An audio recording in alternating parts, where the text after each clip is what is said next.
오바댜서는 언제 기록됐는지 정확하지를 않아요. 어떤 사람들은 주전 800년, 848년부터 840년 여호람 시대에 기록되어지지 않았겠느냐 보는 사람들도 있고, 어떤 사람들은 예루살렘 멸망 후인 주전 586년 정도가 아니었겠느냐라고 보고 있어요. 아마도 저는 그렇게 봐요. 예루살렘이 멸망한 후에 이렇게 봐요. 왜냐하면 에돔의 멸망을 여기서 선언하고 있으면서 또 하나 유다의 회복을 예언하고 있기 때문에 그래요. 그래서 이렇게 나눠볼 수 있습니다. 1절부터 9절까지는 에돔의 운명이 어떻게 될 것이냐라고 하는 얘기고, 그 다음에 10절부터 14절은 에돔에 대한 고발, 그들의 죄가 무엇이냐라는 이야기고, 15절부터 이제 마지막 21절까지는 에돔이 파멸될 것이다 라는 이야기와 함께 거기서 이제 유다가 이스라엘이 구원, 그리고 이스라엘이 회복이 이렇게 비춰지는 거예요. 그러면서 이제 에돔이 무엇이냐라고 생각하면서 거기서 이스라엘이 무엇이냐라고 생각하니까 그렇게 보는 것이 맞겠다라는 생각이 들어요. 여러분, 에돔이 누군죠? 에돔은요, 그 야곱의 형 에서의 후손들에 의해서 형성된 족속이에요. 여기서도 바로 그런 면에서 에돔과 이스라엘을 바로 형 에서와 동생 야곱의 이야기로 펼쳐보시면 아주 정확하게 성경을 볼 수 있고요.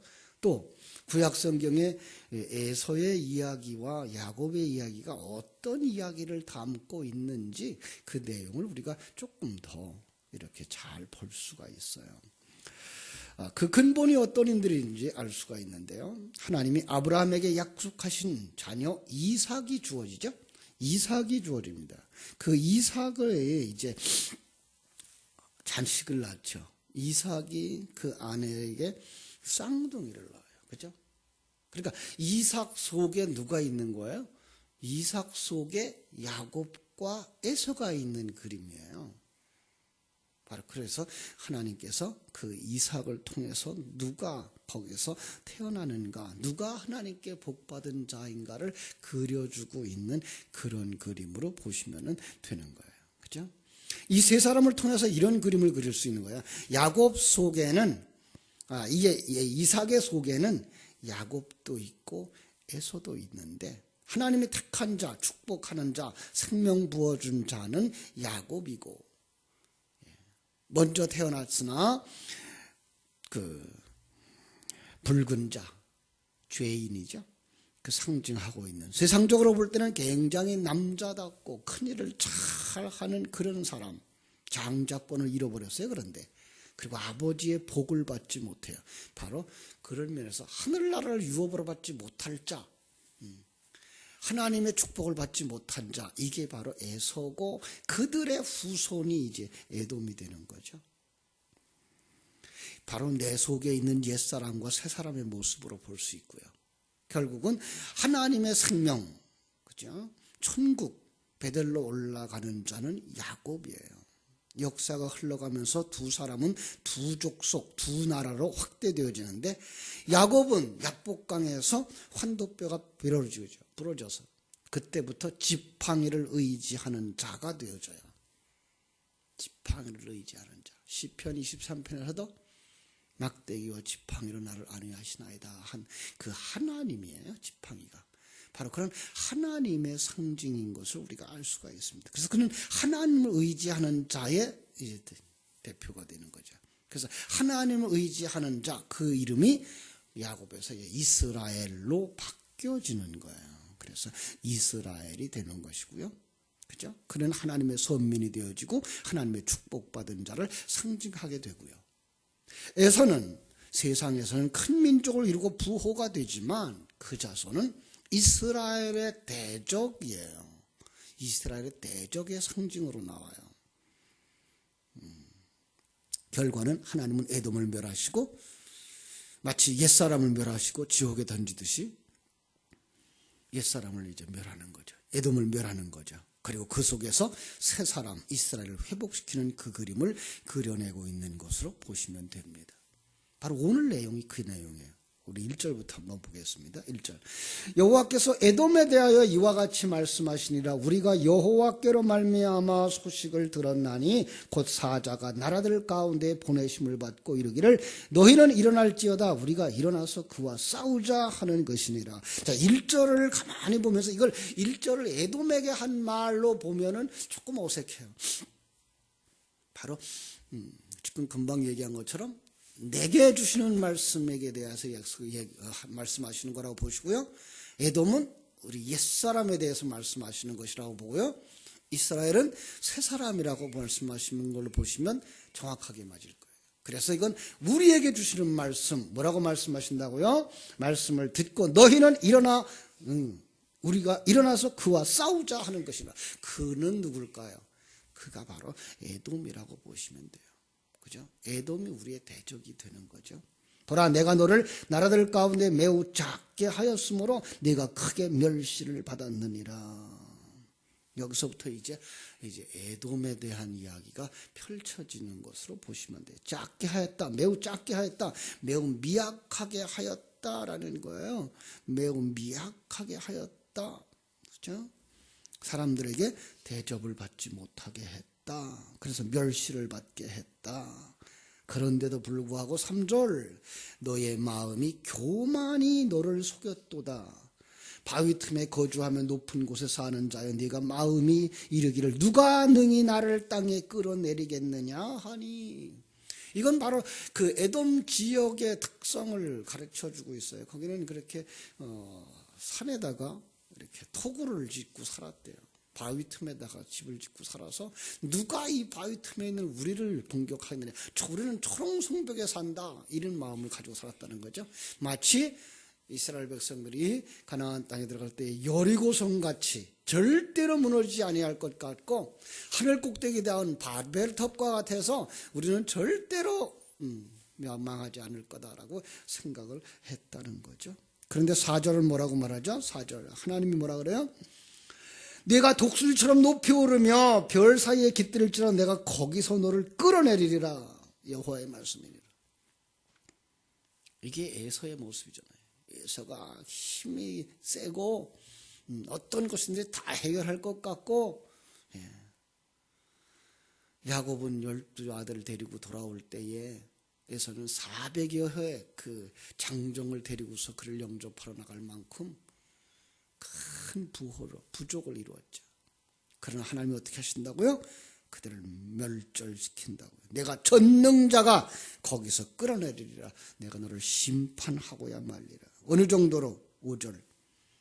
혹시 도둑이 내게 이르렀을지라도 강도가 밤중에 내게 이르렀을지라도 만족할 만큼 훔치면 그치지 않겠느냐?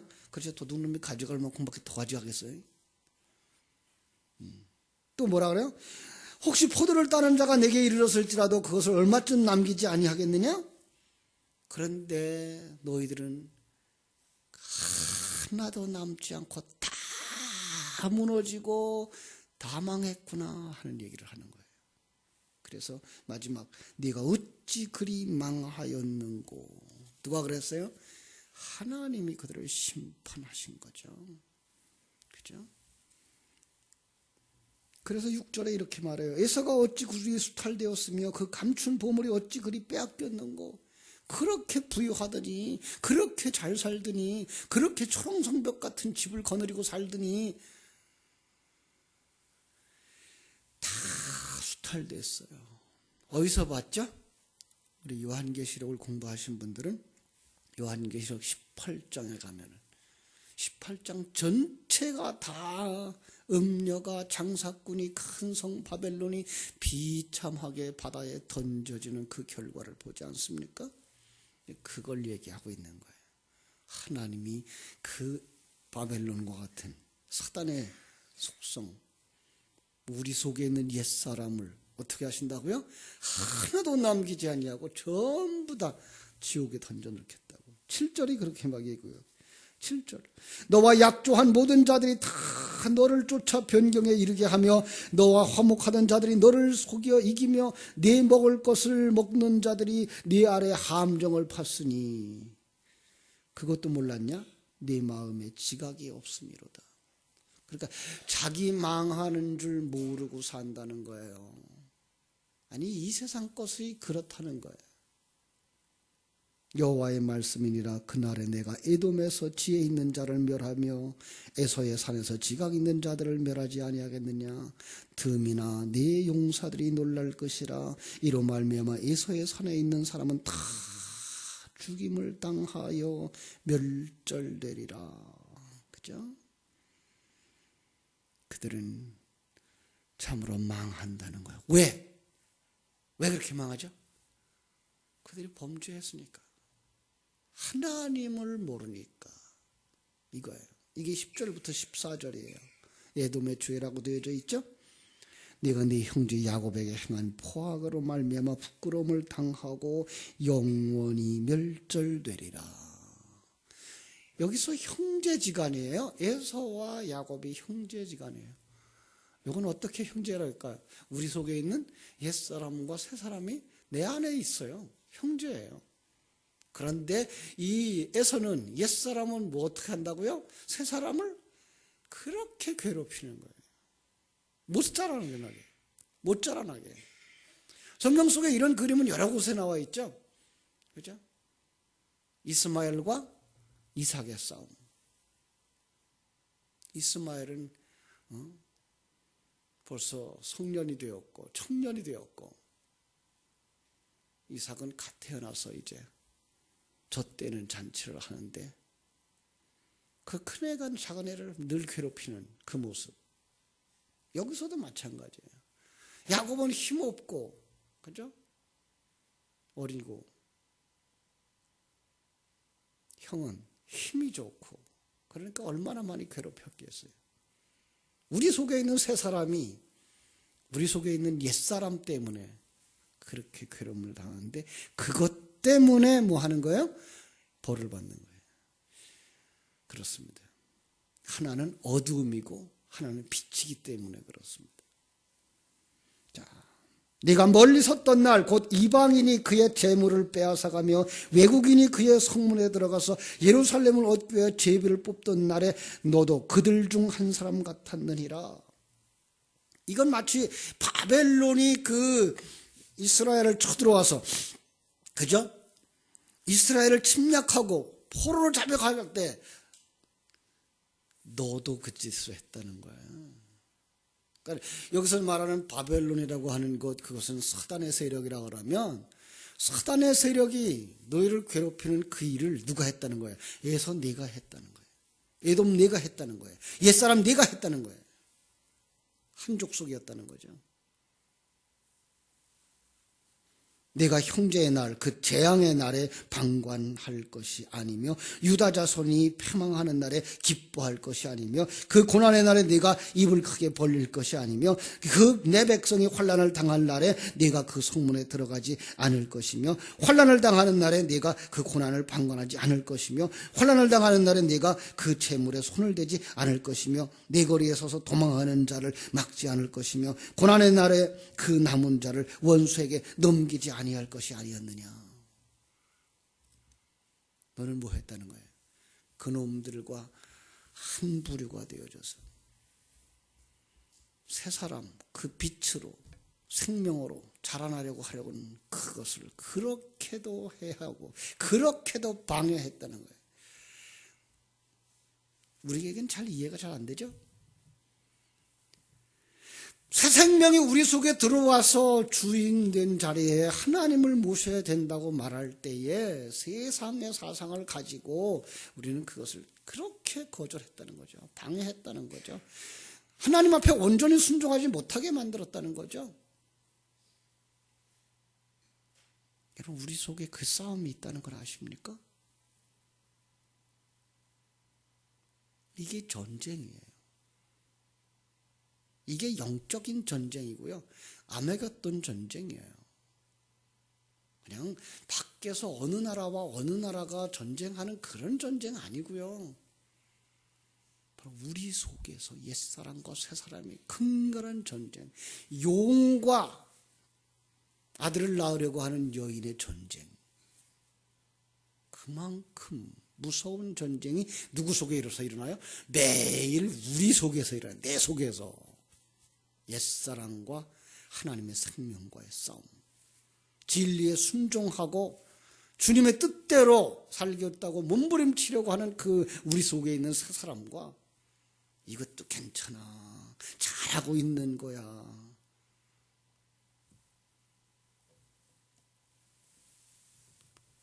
우리를 순종하지 못하게 만들고 하나님의 사람으로 만들지 못하게 만들고 게으름에 빠지고 정욕에 빠지고 자기 욕망에 빠지고, 기회만 있으면 자기의 안위를 추구하려고 하는 우리 속의 옛사람의 모습, 그게 부서져야 된다는 거예요. 어떻게 하시겠다고요? 15절, 여호와께서 만국을 벌할 날이 가까웠나니 네가 행한 대로 너도 받을 것인즉. 자, 여기 행한 대로라는 말이 나와요. 네가 행한 것이 네 머리로 돌아갈 것이나. 자, 이 행한 것 어디서 봐야 되죠? 신약에 와서 봐야 되죠. 마태복음 7장의 행위를 강조하죠. 그 행위, 열매, 우리 한번 마태복음 7장 가보겠습니다. 마태복음 7장으로 가보면요, 우리는 행함 그러면 그 사람의 행동 그것만 보여요. 그런데 그것보다 더 중요한 것, 그 속에 어떤 생명을 가졌느냐를 보는 거예요. 마태복음 7장 17절부터 볼게요. 이와 같이 좋은 나무마다 아름다운 열매를 맺고 못된 나무가 나쁜 열매를 맺나니 좋은 나무가 나쁜 열매를 맺을 수 없고 못된 나무가 아름다운 열매를 맺을 수 없느니라. 아름다운 열매를 맺지 아니하는 나무마다 지켜불에 던져지느니라. 그러므로 그들이 열매로 그들을 알지니라. 나더러 주여 주여 하는 자마다 다 천국에 들어갈 것이 아니요 다만 하늘에 계신 내 아버지의 뜻대로 행하는 자라야 들어가리라. 이거예요. 우리는 여기서 행함 그러면 그냥 행함으로 보는데, 여기서 그 행함의 원인을 뭘로 본다고요? 당신 속에 어떤 생명을 가졌느냐, 그 행위가 나온다는 거예요. 야곱과 에서 속에서는요, 하나님이 보시는 건 그들의 그 잘난 외모가 아니고, 그들이 사람에게 보이려고 어떤 하는 행위가 아니고, 그들 속에 어떤 생명을 가졌느냐, 정녕 하나님의 생명을 가졌느냐, 그걸 본다는 거죠. 근데 지금 여기서 말하는 것은, 지금 에돔은 어떤 생명을 가졌어요? 하나님의 생명을 가지지 못한 거예요. 하나님의 생명이 아닌 건 모두 다 사단에게 속한 거예요. 그럼 사단에게 속한 것, 자기 욕망이 가득 차 있고 자기 욕심에 가득 차 있고 자기 안일에 빠져 있고, 어떻게 한다고요? 그것 때문에 지옥 간다는 거예요. 우리는 한순간도 게으름을 피울 수가 없습니다. 한순간도 나태할 수가 없습니다. 매 순간이 영적인 전쟁이라는 이런 절박함 속에 긴장하지 않으면 안 되는 겁니다. 자, 본문으로 다시 돌아와서요. 너희가 내 성산에서 마신 것 같이 만국이 항상 마시리니. 마신다라는 거예요. 그런데 마셔도 두 가지 현상이 일어나요. 항상 그러죠. 비가 와요. 물이 내려와요. 그러면 생명이 있는 녀석은 자라나요. 그런데 생명이 없는 녀석은 썩어요. 똑같은 거예요. 마셔도, 설교를 들어도 하나님의 생명이 있는 자는 자라나요. 그런데 하나님의 생명이 없는 자는 그것 때문에 망해요. 여러분, 우리가 열매를 맺지 못한다. 마태복음 13장에서 열매를 맺지 못하는 이유가 뭔지 아십니까? 길가에 뿌려진 것, 돌짝밭에 뿌려진 것, 왜 열매를 맺지 못하는지 아십니까? 돌 때문이에요. 성경 속의 돌은 바로 예수 그리스도를 상징할 수 있어요. 그러니까 우리가 들어도 뭐만 취하려고 그래요? 자기 이로운 것만 취하려고. 그러면 열매를 맺지 못하는 거예요. 주님은 어떻게 하라고 그래요? 듣고 자기를 부인하고 자기 십자가를 지고 주를 쫓아가라고 말하잖아요. 그리로 가는 사람은 사는 것인데 그게 싫은 거예요. 책망이 싫은 거예요. 지적하는 게 싫은 거예요. 죽는 거예요. 망하는 거예요.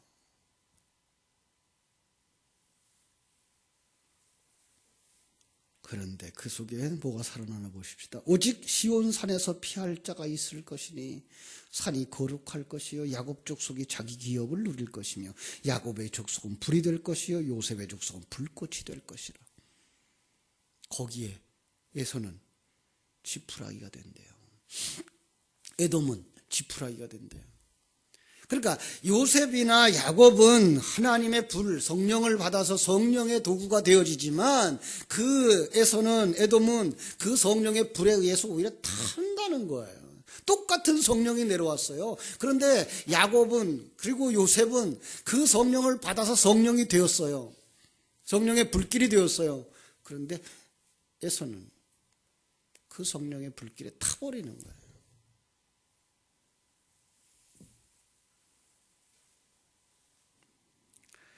19절부터 21절까지는요. 하나님의 백성들은 어떻게 된다고요? 하나님의 백성들은 열국의 땅을 차지할 거라 그렇게 되어 있어요. 하나님이 약속한 땅들을 차지하는 거예요. 그리고 마지막 21절 구원받은 자들이 시온산에 올라서 에서의 산을 심판하리니 주님과 함께 뭘 심판해요? 옛사람을 심판해요. 세상을 심판해요. 사단을 심판해요. 이게 왕노릇이에요. 이게 바로 하나님의 백성들이에요. 우리는 누구와 함께? 예수 그리스도와 함께. 그렇습니다. 예수 그리스도와 내가 하나 되어졌기 때문에 여러분들의 그 순수한 신앙의 삶은 세상을 심판하는 도구예요. 세상의 눈으로는 그게 심판하는 것처럼 보이질 않아요. 그런데 여러분들의 그 순종하는 삶 그리고 예수 그리스도로 충만한 그 삶이 세상을 심판하는 거예요. 바로 금방 본 것처럼 우리는 야곱과 같이 요셉과 같이 성령의 불이 되어지고 불꽃이 되어지고 세상은 지푸라기가 되어져서 그것 때문에 불에 타서 지옥에 던져지는 거예요. 우리 옛사람도 영원하지 않아요. 옛사람의 욕망을 쫓아가지 마시고 주의 말씀에 순종하며 하나님이 주어진 기회, 하나님이 주어진 환경 속에서 주님 앞에 순종하는 자들 되어지기를 주님의 이름으로 축원합니다. 기도하겠습니다. 하나님 우리 아버지 크신 은혜와 사랑을 감사하고 감사합니다. 이렇게 짧은 성경이지만 이 속에 야곱과 에서의 이야기를 담아주셨고 에돔과 이스라엘의 이야기를 담아주셨고 우리 속에 옛사람과 새사람의 이야기를 담아주셔서 너희가 세상을 따라가다 보면 망할 수밖에 없단다. 망하는 이유는 너희가 교만하기 때문이란다. 말씀하시면서 이제는 너희가 일어나서 그와 싸우거라. 그는 바로 우리 속에 있는 옛사람. 자기가 주인 되려고 하고 자기가 왕이 되려고 하고 자기의 쾌락을 추구하려고 하고 자기의 것으로 행복을 만들려고 하는 옛사람. 아버지 하나님, 그것이 보여질 수 있도록 은혜를 입혀 주시옵소서. 그리고 우리가 마땅히 추구해야 될 하나님의 순종의 삶은 무엇인지 이 새벽에 다시 한번 묵상할 수 있는 은혜를 주셔서 진리와 생명 가운데 거할지언정 어두움 가운데 거하다가 지옥에 던져지는 자들이 한 사람도 없게 하여 주시옵소서. 옛사람을 벗어버리고 새사람으로 완성되어져 하늘나라를 유업으로 받는 자들, 세상을 심판할 자들이 되게 하여 주시옵소서. 예수님의 이름으로 기도하옵나이다.